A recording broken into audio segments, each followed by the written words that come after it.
السلام عليكم. طبعا كنت طالع ادرب بالبوجي، لقيت هذا ثعبان الخضاري والبقى كني شلون ينفخ.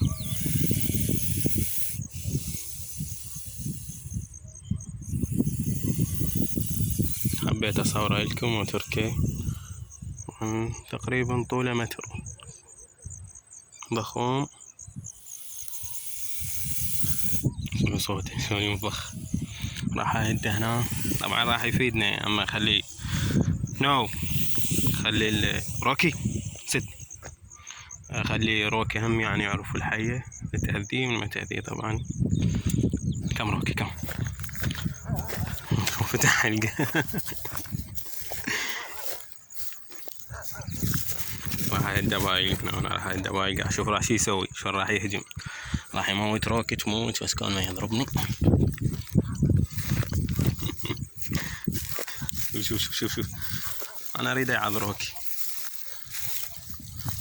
شلون يرفع روحه بابا. هاي روكي سابع ورا بعينه. عظم الرجل، شوف شلون عظم الرجل.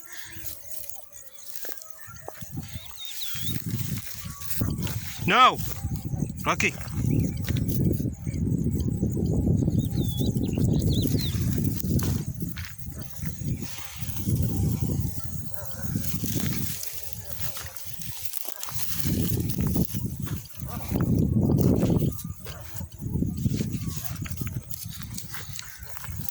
البعض يسأل يقول ليش يعض؟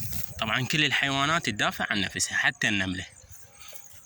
طبعا هذا أفضل نوع مكافح للأفاعي السامة. ثعبان جدا مفيد وقوي. كل الحيوانات تدافع عن نفسها، ماكو حيوان ما يدافع عن نفسه. هو سيحاول يدافع عن نفسه، ينفخ روحه، يبين روحه كبير حتى يخوف المقابيل.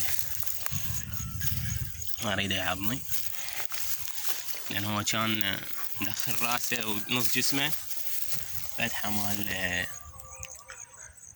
الفار هذا الحقل قاع الزراعية، وحبيت اصوره لكم. راح اتركه.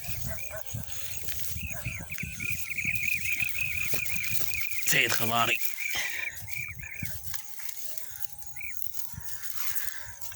تحياتي لكم جميعا. اتمنى ما حد يقتل هذا النوع، لان هذا النوع جدا مفيد. تحياتي.